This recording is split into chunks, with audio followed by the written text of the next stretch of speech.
Magandang araw, sambayanang Pilipino. Magandang araw, mga kababayan. Kasama niyo po ngayon si Ka Eric sa isa na namang episode ng ating Balita at Talakayan. Maraming salamat sa inyong pagsubaybay at pagsuporta at pagtangkilik sa ating Ka Eric Celis YouTube channel, and na-activate ko na rin po ang ating Jeffrey Ka Eric Celis 2.0 Facebook page, at unti-unti po natututunan na rin nating mag-post na may monetization, and you can subscribe also there. 29 pesos po yata ang minimum per month subscription sa Facebook page na Jeffrey Ka Eric Celis 2.0, at sa ating YouTube channel ay minimum yata is 300 pesos 1 month subscription na po yon, less advertisement, and you can have the access to videos na, at suportan na rin po natin sa Ka Eric Celis YouTube channel. Maraming salamat din po sa inyong pagsuporta sa aming Bigwas ng Agila program ni Dr. Lorraine Marie Badoy. Utang na loob po namin sa inyo ang inyong pagmamahal sa advokasya na ating pinapanindigan. Sa puntong ito ay pag-usapan po natin itong panibagong gimmick na inilabas po nila Director Matibag ng NBI at grupo nila Tito Sotto. Nagpahayag sila na posible daw ipailalim sa isang lockdown ang Senado dahil mayroon silang natatanggap na balita o impormasyon na di umano ay magkakaroon ng mga karahasan laban sa ilang mga senador. At ipinahayag ni NBI Director Matibag na si Senator Sherwin Gatchalian ang nagpapakilalang acting Senate President, pero acting-actingan lang kasi wala naman talagang bisa ang kanilang pag-elect sa kanya bilang Senate President pro tempore. 12 lang po sila. 12 is not the majority of the Senate as stated and clearly defined by the 1987 Constitution. It should be a minimum of 13. So wala pong 13, 12 hudas lang. Kaya po, tinumbok ni Senator Alan Peter Cayetano na nananatili po siya bilang Senate President until there is a number of senator na aabot ng 13 dito sa grupo po nila Gatchalian, Sotto, and iba pa. 12 hudas lang po ang natitira ang naiwan dito sa mga senador na ito, kung tatawagin ng ating mga kababayan. So ano po itong balita at ano itong reaksyon, no, na ipinalabas ni Tito Sotto batay doon sa di umano ay verified information nila Matibag ng NBI na mayroong assassination attempt o plano laban kay Senator Sherwin Gatchalian. Wow! Talaga lang ha. Ito po ay isang question ng credibility and integrity. Simula po nang maupo dyan at iniupo ni Marcos Jr., si Melvin Matibag sa NBI, unti-unti pong nawala at nalugmok ang kredibilidad at integridad ng NBI bilang pangunahin at professional na law enforcement agency. Naging instrumento po ito sa politika ng maruming laro sa demolition operations sa pag-atake sa mga political opposition personalities, lalo na po ang associated sa Duterte camp. Ganyan po ang pinagtuunan ng pansin at nakapokus dyan sila Matibag, at kung kaya nagamit sa maruming politika ni Marcos at ng mga grupo niya nila Romualdez ang NBI. At whatever NBI now describes as an information has now become a subject of question in terms of credibility and in terms of integrity. Ano naman ang mapapala ng mag-assassinate kay Gatchalian ay ang gustong pahinain at gustong patumbahin ay ang grupo nila Senator Alan Peter Cayetano. Di po ba dapat ang nakathreatened ay sila Senator Alan Peter Cayetano para mangibabaw ang majority? So kahit pa birahin mo si Gatchalian, mananatiling 10 na lang po ang natitira doon kina Senator Alan Peter Cayetano na grupo which means irrelevant, and it does not follow a logical support into the attempt na palakasin mo ang bagong mayoriya ni Marcos Jr. para maabot nila ang 13. Yun, ang reaction kaagad po ni Tito Soto at ng mga kagrupo nilang senador ay posible daw mag-lockdown o walang opisina at hindi nila papayagan na magbukas muna ang Senado, lalo pa at may nakaambang o nakalinya na muling pagbubukas ng Senate Blue Ribbon Committee on the side of Senator Alan Peter Cayetano, Senator Pia Cayetano, and Senator Dante Marcoleta sa darating na June 11, Thursday. So the timing is also suspect.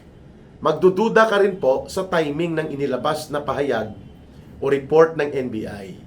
Sapagkat una, it does not follow the logical support na ang titirahin mo ay ang majority bloc ni Marcos, sila nga po ang protektado. Sila nga po ang pinapalakas at pinapadami ni Marcos para ma-overturn ang naunang majority na ngayon ay 10 na lang sa bahagi po nila Senator Alan Peter Cayetano. Pangalawa, subject to suspect itong impormasyon na to dahil ang timing ay makikita mo na ang paglabas ng impormasyon ay naging batayan upang ipanawagan ang pagsuspende o pagkakansila sa order of business and activities ng Senado that include itong napipintong pangalawa na pagkakataon ng resumption of the Senate Blue Ribbon Committee investigation, kung saan nauna nang ipinahayag the other day nila Senator Robin Padilla, nila Attorney Levy Baligod sa kanilang media briefing and conference at the Senate, together with former 18 soldiers na mayroon pang lalabas o magboboluntaryo na magtestimonya o magtitestify o magiging testigo. 14 more former soldiers na karamihan po mga dating miyembro din ng AFP, Philippine Marine Corps o mga Marines. Wika nga. So, tiniming naman itong balita ni Matibag at ang reaksyon ni Tito Soto, lockdown kaagad. So, the motive and the timing are suspect. Mukhang ang kanilang gustong pagtakpan at gustong madiskarel ay ang pagkakaroon po nitong muling pagbubukas ng Senate Blue Ribbon Committee investigation or continuing investigation with another set of whistleblowers coming out in the open for the first time dito po sa mga nauna nang lumabas na mga security personnel ni Ginoong Saldico who happen to be part of the Armed Forces of the Philippines. Karamihan sa kanila. Number 3, ito pong pinahayag ni Ginoong Melvin Matibag ng NBI at ang reaksyon ni Tito Soto ay tumutugma naman sa kagustuhan nila na itaboy na ang mga nagvi-vigil o nagkakaroon ng kampuhan ng mga iba't ibang sektor na naninindigan in support to the remaining 10 brave senators, yung 10 magigiting na mga senador na hindi nagpapasakop at hindi nagpapamanipulate kay Ginoong Marcos. So there is an ongoing people's vigil. Mag-iisang buwan na sila dyan sa compound near the road outside the gate of the Senate. At gustong-gusto nila Soto yan, nila Tulfo, na umalis na sapagkat binabanatan sila dyan ng mga programs and speeches na tumutuligsa sa kanilang pagpapakatuta kay Marcos. Kaya we have received information na ni-request nila ang Pasay City Hall, ang Pasay City Mayor's Office, na wag nang magbigay pa ng karagdagang permit or indirect na pagsuporta sa pagsasagawa ng assemblea dyan sa labas ng Senate compound along the road near the Senate gate main entrance. Kasi nakikita po nila yan na dumadagsa dyan ang mga tao every time na may mga activities, lalo na po sa Senate Blue Ribbon Committee investigation. Nila Senator Cayetano, Senator Pia Cayetano, Senator Rodante Marcoleta, and the rest na nakikipaglahok sa Senate Blue Ribbon Committee on the side of Senator Alan Peter Cayetano. So mukhang doon po papunta itong purpose ng nakakaduda at walang kredibilidad na pagtingin ng mamamayan dito sa NBI report na inilabas ni Melvin Matibag at tinugunan naman ng overacting reaksyon ni Tito Sotto. Hindi po tayo magtataka that in the next days to come, kapag nakita nila na umiinit pa ang pagtanggap ng mga mamamayan sa mga panibagong set ng mga whistleblowers, ito mga dating sundalo din, ay gagawin nila ang posibilidad na maglabas ng iba pang impormasyon like may bomb threat, magkakaroon ng bomb scare, bagamat walang batayan sa katotohanan ng impormasyon, just because they want to prop up a condition na mayroon pong threat of terrorism, threat of armed sabotage and violence dyan sa mga ilang senador at within the vicinity of the Senate compound.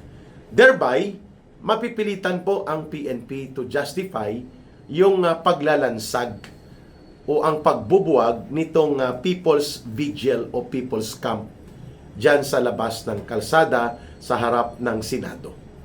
Mukhang yun din po ang pinagdidiskitahan ng NBI at ng mga senador ni Marcos.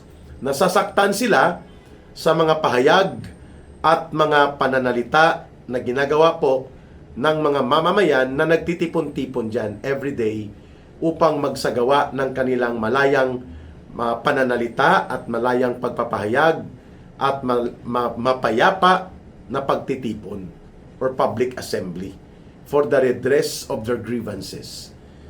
Dahil po dyan, tuloy-tuloy ang nakikita nating pananakot. In fact, si Senator Ping Lacson ang mahilig sa intriga at itinuturong pasimuno nitong conspiracy with the devils of Malacanang upang masabotahi ang naunang majority group, ay naglabas din po ng kanyang sariling pahayag na mayroon siyang natatanggap na mga balita di umano na ang hanay ng maraming mga active military officers ay nagkakaroon ngayon ng agam-agam o there are rumblings ng damdamin sa mga batang opisyal at mga middle level na mga opisyal ng Armed Forces of the Philippines. According to the words of Senator Ping Lacson, ay nagbabadya ang galit nila. For whatever reason, dahil daw magulo ang Senado, magulo ang politika, at mukhang napaparalyze na ang pag-usad at pagsulong ng ekonomiya at lalo pang hinihila pababa ang kalagayan ng kabuhayan ng ating mga mamamayan. Partikular na ang mga batayang sektor, magsasaka, magbubukid, manggagawang bukid, mga maralitang tagalungsod, mga manggagawa, at ordinaryong masang anak pawis. Sila po ang lubhang nasasaktan sa patuloy na pag-iral ng krisis na ito. And accordingly, sa source ni Senator Lacson daw, ay mayroong rumblings o pagkabahala at pagdaramdam ang maraming officials na mga junior and middle level officers. So kung yan ba ay dahil sa pangingialam ni Marcos sa kalagayan ng Senado at sa mga maniobra ng mga bulok na politikong kaalyado niya, o pareho kasama na ang pagkakabunyag at ang iskandalusong pagkakabulgar ng pandarambong at nakawan na nagaganap sa gobyerno ni Marcos at nila Romualdez. But nonetheless, isa po ang common na nakikita natin. Totoo man o hindi ang impormasyon nila Matibag at nila Lacson and Tito Sotto hinggil sa mga posibilidad ng pagsasagawa ng violent actions against some certain senators, particularly against Senator Gatchalian, o ang pagsasagawa po ng mga disgusto o discontentment ng mga sundalo, malinaw na nagmumula ito sa galit mismo na nadarama at ipinapahiwatig ng malawak na hanay ng ating mga mamamayan. Because sila mismo po ay nabibiktima na nitong walang tigil na mga maruruming taktika at maniobra nila Marcos sa politika habang walang nangyayari na decisibo at mabigat na mga hakbang upang mapapanagot, mahahatulan, mapaparusahan at mababawian ng mga dinambong at kinurakot na kayamanan ang mga sakim at gahaman ng mga politiko. Worst, that even the President and his cousin Martin Romualdez are publicly perceived to be the ones leading as the mastermind doon sa sindikato ng sistematikong korupsyon at malawakan at malulubhang pandarambong na pilit nilang pinagtatakpan ng Senado sa grupo ng kanyang mga senador at pilit na binabaloktot din sa House of Representatives. Are Ping Lacson's revelations and as well as the information being revealed by Matibag of NBI and Soto ay indicators ba ito na seryoso ang pagkagalit, pagkasuklam ng mamamayan sa kalagayan ng ating bansa? Well, I can say the information may not be really truthful or completely true on the part of Matibag and Soto and Lacson, but one thing is clearly true. Hindi na po nagugustuhan ng mga mamamayan ang nagaganap sa ating bayan. And that is the reason na nagkakaroon po ng mga indicators of social unrest na pwedeng magkaroon ng spark o mga pangyayari matrigger po ang malakas at malawak na sama-samang pagkilos similar to the people power in 1986 and the second people power in 2000-2001. Hindi po yan maitatakda, pero hindi rin maitatanggi na nangyayari. Pero isa naman po ang malinaw, itong taktika ng maniobra ng pananakot na may assassination, may karahasan na magaganap upang mapigilan ang pagtitipon-tipon ng mga tao at hindi maitutuloy din po ang panibagong paglalantad ng new set of whistleblowers coming from the side ng sindikato na ginamit nila Saldico at nagdudugtong kina Marcos at Romualdez, mapipigilan din po ang Senate Blue Ribbon Committee another investigation. Kaya inilalabas ang mga balita na ito. Pero, hindi po matatawaran na ang taong bayan kapag sila ay mulat at nagkakaisa sa mataas na kamalayan, hindi mo rin sila mapipigilan na maging organisado at sama-sama ang pagkilos nila. And that is the other side of the balance nitong mga pananakot na mga pronouncements nila Matibag at nila Tito Soto at nila Ping Lacson. Maraming salamat sa inyong panonood at pakikinig sa Ka Eric Celis YouTube channel and pagsubaybay niyo po sa akin sa aking Facebook page na Jeffrey Ka Eric Celis 2.0 at ganoon din po sa Jeffrey or sa Ka Eric Jeff Celis Facebook account ko po. Mabuhay po kayo mga kababayan. Mahalin natin ang bansang Pilipinas. Walang ibang magmamahal nito kundi tayo ring mga Pilipino. Para sa Diyos at sa Pilipinas nating mahal. May God bless everyone and may Allah will be with those who are Muslim brothers and sisters. Muli, maraming salamat. Bye for now. Ito po si Ka Eric. Mabuhay!